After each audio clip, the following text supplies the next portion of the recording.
Micah, you were at Anfield. I trust the atmosphere was bouncing as normal. Anfield is not normal, honestly. I look at the team sheets first and foremost, and I think City are as strong as can be. Then you look at Liverpool, no Alisson, no Trent, no Kanate, and no Salah starting.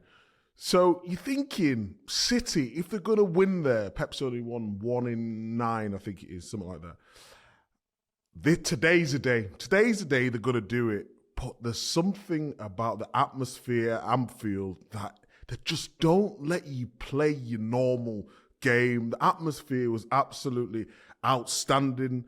I thought Kwanzaa for Liverpool was excellent.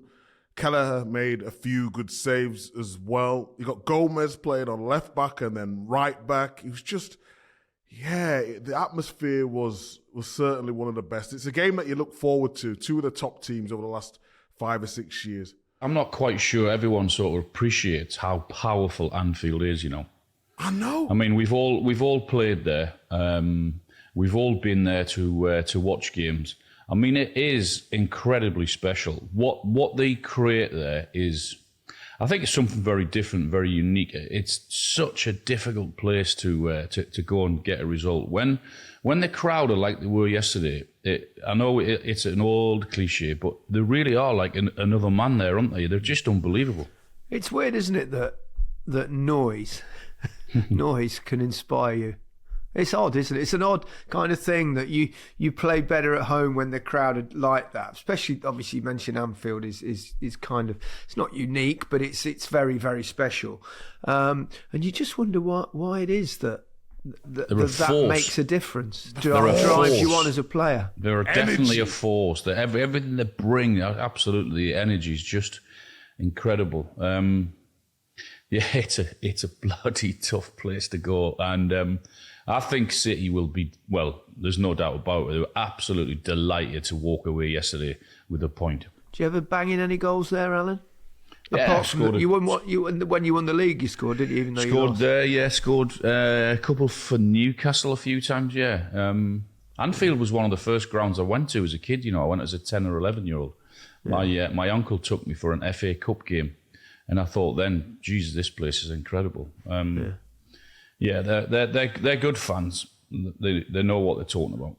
Never mind all these. The one question I've got though, and it's for you, Micah, really, is why was Daniel Sturridge wearing a seatbelt? He said it himself. He was getting strapped in for the ride, wasn't he? Did he? I missed that bit. What are you asking Micah about fashion for? I would say I'm quite trendy, Alan, actually. Yeah. Okay. Yeah. Tommy Hilminger. It looked ridiculous though, didn't it? He looked smart. He had his little roller neck on, a lovely black suit. Then he just got this buckle out of nowhere. Absolutely pathetic. Right, to the game itself, my goodness me, the pace of it. It just went from the first minute to the last minute. And I thought Liverpool in the second half were unbelievably good. Aside probably from their finishing. But they were, breathtaking at times, wasn't it? Not many times, Michael, will you see City have the run around like Liverpool gave them in that second half. They were all over the place, weren't they? They were on the ropes. Yeah. Literally, if Luis Diaz had a little bit more composure, they could have been dead and buried, couldn't they? Yeah. I thought Ortega did okay when he come on as well. You see Ederson giving away a penalty. You think, it's not City's day, but he come on, Ortega did really well. But Harvey Elliott, what a play he is. He works so hard for the team. When you're watching the game on TV, you can always see like people's positions and all that, and the camera's panning from one position to the other. But when you're at the game, you see exactly how hard he works. He was composed in possession and then really worked hard for the team. Endo in midfield. Wow. When he come to Liverpool, I was thinking, okay, good, experienced player, but I didn't think he could get to the levels of that in terms of the intensity of the game. And we know the Bundesliga's back and forth, but I thought he was outstanding in the middle of the park yesterday. He really was. The first half was kind of end to end, wasn't it? But in the second half, I don't know what Klopp said to them at half time, but I mean, they were like a different force, weren't they, Alan? That's exactly what they were. They just, I mean, the energy that they had, and it seemed as if they were every single way. Every player seemed to be at it on their game, other than the finishing. I mean, everything was just incredible up until the most important part. And they, you know what? They may regret that, They may regret not getting those 2 points, because I know they'll look and think, oh, all right, it wasn't a bad result. But they should have battered them. They should have scored 2 or 3 goals at least. Seriously, though, how good is Van Dijk? Oh, my goodness. Yeah. And I know everyone goes back to the era of John Terry and Rio Ferdinand, Sol Campbell, Adams, Terry, Cavalier, all these great centre-halves. But Van Dijk, he's back to his best. Playing alongside a youngster, Kwanzaa, and then playing with people, another youngster, Bradley, and then Gomez at left back, but marshalling that back line, not having the relationship with a goalkeeper in Alisson and playing with Kelleher. I just thought, wow, everything he did, he was up for it, wasn't he? You see that battle between him and Haaland, when Haaland sort of check it one way and go in another. He was like, okay, you might get your shot off, but you're not gonna get the angle that you want. He moved his feet really good, jockeying. He's just all round player. Oh, he's unbelievable, really is. I was thinking yesterday, watching the game, actually, that if England could steal one player from one other country in the Euros, I think given where England are in that position, I think I'd go for Van Dijk. Definitely. 100%. We'd love to have him, wouldn't we? It'd be a pleasure to have him. He's a magnificent player. He's a great leader as well, isn't he? He's a great leader. You can see him all cajoling all the players in and around him and giving instructions. And he's a fantastic player. Mike is right. Back to his very, very best. He also exudes a calmness, doesn't he? There's never a panic. You never see him roll. You never see him diving in for tackles on his backside. He's pretty much always on his feet. It's that old thing, isn't it, that they say, it's almost a cliche, really, that the greats in sport always look like they've got time. Yeah. And I think that definitely applies to Virgil van Dijk. Who's better, Rio Ferdinand or Van Dijk? I'm throwing it to you guys. Well, I would say Virgil van Dijk, because Rio's in his 40s now, isn't he? Get off that fence, you guys. There are similarities, aren't there? In their style of play and everything. Rio had that sort of calmness as well, didn't he? When everyone may think it's a bit of arrogance, but that's their style, isn't it? Both of them had that way. It was a real rush of blood from Edison, wasn't it? Ooh, just a bit, yeah. I mean, he was never getting there, was he? It was similar to Man United last week, wasn't it? And he just got it right with his tackle. He got the ball and he got the man, and I think it was the right decision. But the interesting thing, when the ball's going back, the pass is short. Why don't you just pull out? He shouldn't have gone out. He should have stayed where he didn't need to go out, because it was quite wide from the goal. It wasn't an absolute threat, was it? No, it wasn't. But yeah, it was a bad mistake, which he got injured as well, which is not great. But yeah, bad decision at the wrong time in the game as well. He doesn't make that many mistakes, does he? So no, he's due one. I have to say I was incredibly impressed with Joe Gomez yesterday, particularly in the second half. I mean, he was playing in all sorts of positions, kind of across the back four, and he was also at times that inverted fullback, moving inside as well. Has he played himself into the England squad? Did you see Klopp's interview after the game? He said something like, "Not Gareth, are you watching?" But Gareth, really? Like to say any danger of picking up? What more does he have to do? He's put the pressure on. He had a dig at Mike Dean as well. He's going out with a bang. I would imagine he's probably not the only person that would have a dig at Mike Dean. Oh. What is it with Sky with this like co-commentary referee thing? Yeah, you tell us, Micah. It's been he's kind of drifting in. I think when it was BT, they did it a little bit as well. So during the game, I don't really understand it. It's almost like saying you pundits don't know the laws of the game. Yeah, but we don't know all the laws of the game, do we? Though, guys, Speak for yourself, Micah. I mean, come on, pundits don't know the laws of the Well, they the game. should do, because it's very much part of the job now. Yeah, but I mean, how many times have you heard pundits get it so wrong? They're just giving their opinion. They're not giving the matter of fact, which is the law. Name names. I don't like to. He's got all quiet, look. But if we can give you insight... You can see if it's a foul or not. I mean, they went on yesterday, and it's like blindingly obvious things that I just don't... It's just something in me. I mean, obviously, broadcasters are always looking to try and change things and do something a little bit different and all that sort of stuff. But I do find that one a tad off.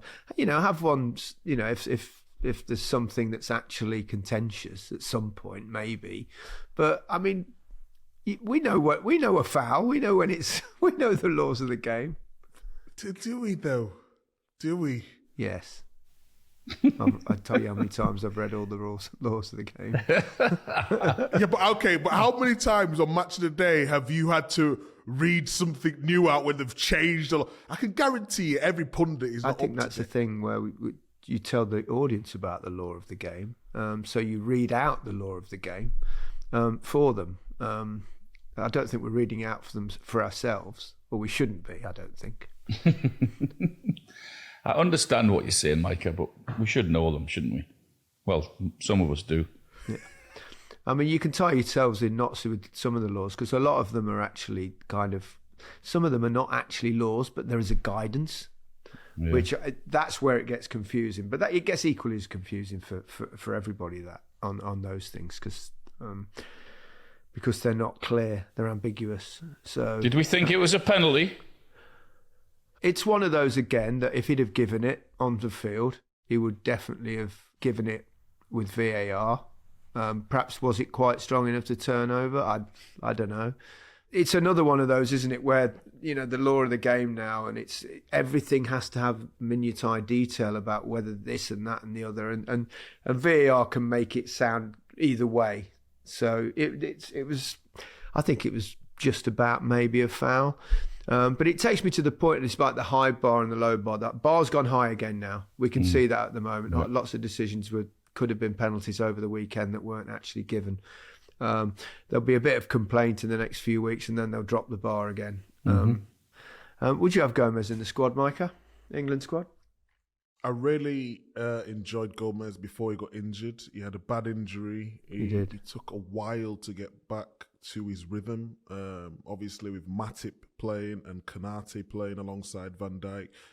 The good thing about it, if you go into tournament football, if you've got a player who can play in a variety of positions, it certainly does help. But it doesn't really drop off in the different roles he's chosen to do. And I think we mentioned the other week on the podcast about we're not blessed for centre-halves. Would I trust Joe Gomez? 100%. I would definitely have him in. Do you see him as a centre-half or a full-back? I'd see him as a centre-half who can cover for full-back. We look at Luke Shaw. We don't know what's happening with his injury. Chilwell's just coming back from injury. When you go to tournament football, as you guys would know, you want people who you can rely on. And I think Gomez, because he can play them different positions, you can rely on a lot for the... It's been a lot better this season. I think there was always a mistake in him, wasn't there? I think he was one of those where you think if he's playing against me, I'm just going to stand with him because he's going to give me something in the 90 minutes. And at the minute, he's cut that out.